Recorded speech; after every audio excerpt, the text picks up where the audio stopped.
नमस्कार। जब से एनसीपी प्रमुख शरद पवार को यूपीए अध्यक्ष बनाने और यूपीए की तरफ से प्रधानमंत्री पद का उम्मीदवार बनाने की सुगबुगाहट तेज हुई है, चर्चा होनी शुरू हुई है, तभी से महाविकास अघाड़ी गठबंधन के नेताओं में हड़कंप मचा हुआ है। एनसीपी, कांग्रेस, शिवसेना तीनों पार्टियों के नेताओं में आपसी तनावपूर्ण स्थिति फिलहाल बनी हुई है, जिसकी वजह से तीनों पार्टियों के नेता एक दूसरे पर कटाक्ष करने में कतई परहेज नहीं कर रहे हैं। एनसीपी प्रमुख शरद पवार ने खुद यूपीए अध्यक्ष बनने की लालसा में जो कांग्रेस पर सवाल खड़े किए या फिर राहुल गांधी की क्षमता और काबिलियत पर टीका टिप्पणी की, उसकी वजह से एनसीपी और कांग्रेस अब आमने सामने हैं। दोनों नेताओं ने एक दूसरी पार्टी के गड़े मुद्दे उखाड़ने शुरू कर दिए हैं। एनसीपी की तरफ से कांग्रेस पर कई तरह के आरोप लगाए जा रहे हैं और साफ कहा जा रहा है कि कांग्रेस पर नेहरू गांधी परिवार का हक हो सकता है, लेकिन यूपीए पर नहीं। लेकिन ये बात हम भी जानते हैं कि यूपीए कांग्रेस के बगैर अधूरा रहेगा। यदि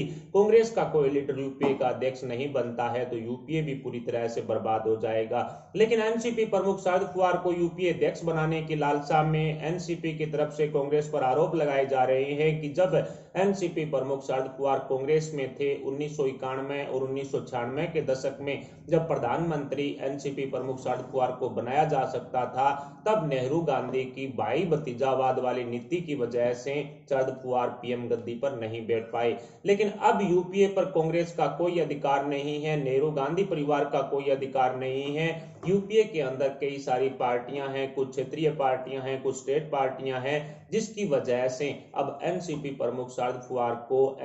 यूपीए का अध्यक्ष बनाया जा सकता है और आने वाले समय में यूपीए की तरफ से प्रधानमंत्री पद के उम्मीदवार के रूप में शरद पवार को स्टैंड किया जा सकता है। इस बात का जवाब देते हुए कांग्रेस ने भी खूब कटाक्ष किया और साफ कहा कि 1978 के दशक में और 1986 के दशक में शरद पवार ने कांग्रेस से बगावत की थी, कांग्रेस में रहते हुए भी कांग्रेस की खिलाफत की थी, जिसकी वजह से शरद पवार को पीएम की गद्दी नहीं सौंपी गई। लेकिन अब जिस तरह से यूपीए अध्यक्ष बनने को लेकर के कांग्रेस ने जो एनसीपी पर कटाक्ष करने शुरू किए हैं, राहुल गांधी ने महाविकास अघाड़ी गठबंधन की कमान भी कांग्रेस की तरफ से अपने हाथों में संभाल ली है और राहुल ग्रुप के नेता शरद पवार और एनसीपी पर एक तरह से बरसना शुरू कर चुके हैं। खुद अजीत पवार ने शरद पवार के इस बयान का समर्थन नहीं किया है। कुल मिलाकर के कहा जा सकता है कि दोनों पार्टियों में जो यूपीए अध्यक्ष बनने को लेकर के होड़ मची हुई है, उसमें शिवसेना बीच में फंस गई है, क्योंकि संजय राउत ने कहीं ना कहीं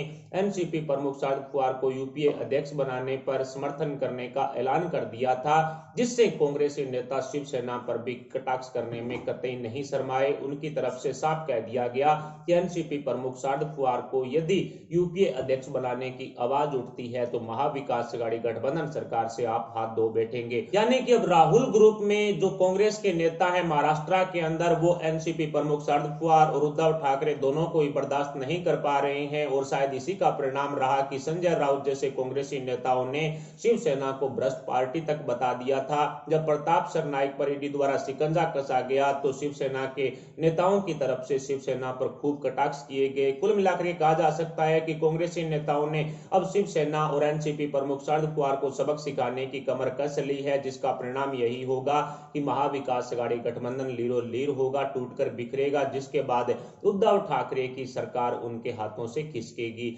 ऊपर से बीएमसी चुनाव को लेकर के कांग्रेस ने शिवसेना से गठबंधन करने से दूरी बना ली है। उन्होंने साफ कहा है कि तीसरा मोर्चा शिवसेना के सामने कांग्रेस खोलेगी। एनसीपी प्रमुख शरद पवार ने बीएमसी चुनाव में कांग्रेस को साथ लाने के लिए ही राहुल गांधी और कांग्रेस पर सवाल खड़े किए थे, ताकि कांग्रेस ये सोचकर डर जाए कि वो बीएमसी का चुनाव नहीं जीत पाएंगी। लेकिन जिस तरह से यूपीए पर एकाधिकार कांग्रेस का रहा है, कांग्रेस के कार्यकर्ता सबसे ज्यादा जुड़े हुए हैं यूपीए में और कुछ क्षेत्रीय और स्टेट पार्टियों में भी कांग्रेस का काफी दबदबा है। लेकिन एनसीपी प्रमुख शरद पवार चाह रहे हैं कि जब जनवरी फरवरी 2021 के अंदर कांग्रेस में राहुल गांधी की ताजपोशी की जाए, उसी टाइम यूपीए अध्यक्ष बनाने की आवाज उठे और एनसीपी प्रमुख शरद पवार को यूपीए का अध्यक्ष बनाने के लिए कुछ क्षेत्रीय पार्टियों को साथ लेने देने के लिए शरद पवार की तरफ से राहुल गांधी और कांग्रेस पर टीका टिप्पणी की गई थी। लेकिन अब इस वजह से उद्धव ठाकरे की सीएम कुर्सी पर कहीं ना कहीं कांग्रेस का ग्रहण लग सकता है।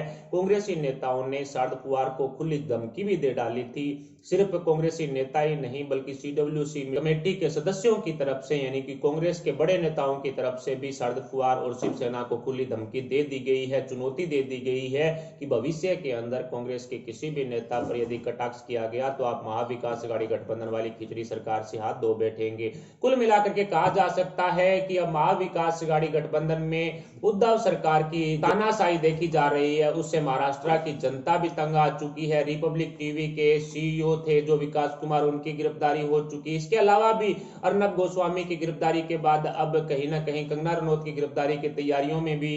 मुंबई पुलिस और उद्धव सरकार जुट गई है। जिस तरह से प्रताप सरनाइक ने विशेषाधिकार के हनन का जो आरोप कंगना रनौत पर लगाया है उसको लेकर के अब मुंबई पुलिस कंगना रनौत को गिरफ्तार करने की तैयारियां कर रही है। रिपब्लिक टीवी के अर्नब गोस्वामी को गिरफ्तार कर लिया गया था काफी पुराने मामले में, और अब कंगना रनौत को भी 2016 के ऋतिक रोशन के साथ जो मामला चल रहा था उसमें फंसाने की कोशिश अब मुंबई पुलिस की तरफ से की जा रही है। कुल मिलाकर के कहा जा सकता है कि जो महाविकास अघाड़ी गठबंधन की तीनों पार्टियों में तानाशाही अपनाई गई है उससे महाराष्ट्र की जनता तंग आ चुकी है। अब महाराष्ट्र में सत्ता परिवर्तन होना बहुत जरूरी हो गया है, और जिस तरह से कांग्रेस ने अब अपने आप को कहीं ना कहीं खत्म करने की साजिश रचने वाले जो एनसीपी प्रमुख शरद पवार है उनके खिलाफ कहीं ना कहीं एक्शन लेने की ठान ली है। आपको मालूम ही होगा कि कांग्रेस को खत्म करने के लिए और महाराष्ट्र में अलग थलग करने के लिए एनसीपी प्रमुख शरद पवार और उद्धव ठाकरे की तरफ से एक रणनीति तैयार की गई थी।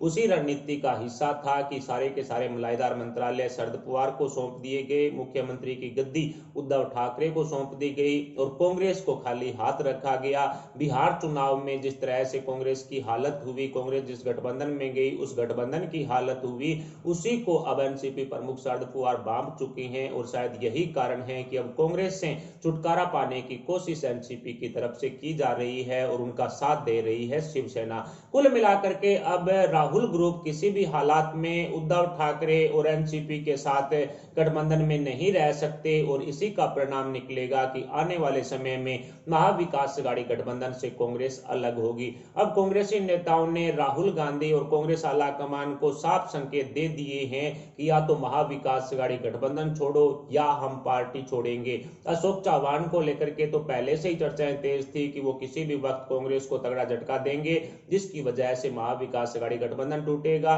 इसके अलावा शरद पवार के भतीजे अजीत पवार ने भी शरद पवार के बयानों का समर्थन नहीं किया है। उनकी भी बगावत को लेकर के जो चर्चाएं हैं वो तेज हो चुकी है। कुल मिलाकर के महाविकास अघाड़ी गठबंधन में अब राहुल ग्रुप कोई ना कोई तगड़ा झटका उद्धव सरकार और उद्धव ठाकरे की सीएम कुर्सी को दे सकता है, और यदि इस तरह से हुआ कांग्रेस की तरफ से महाविकास अघाड़ी गठबंधन को तोड़ दिया गया तो आप मान करके चलिए उद्धव ठाकरे 145 का जादुई आंकड़ा नहीं अपना पाएंगे, जिसकी वजह से महाविकास अघाड़ी गठबंधन की उद्धव सरकार गिरना तय हो चुकी है। फिलहाल कांग्रेस के राहुल ग्रुप की तरफ से क्या उद्धव ठाकरे को एक तगड़ा झटका महाविकास अघाड़ी गठबंधन तोड़कर दिया जाएगा या फिर किसी तरह का समझौता कांग्रेस एनसीपी और शिवसेना के साथ कर लेगी, इस पर आप अपने विचार हमें कमेंट बॉक्स में बता सकते हैं। साथ ही वीडियो को लाइक करके हमारे चैनल को सब्सक्राइब जरूर कर लें, सब्सक्राइब के पास वाला बेल आइकन भी दबा लें। अभी के लिए इतना ही, मिलते हैं अगली अपडेट के साथ, तब तक के लिए जय हिंद जय भारत।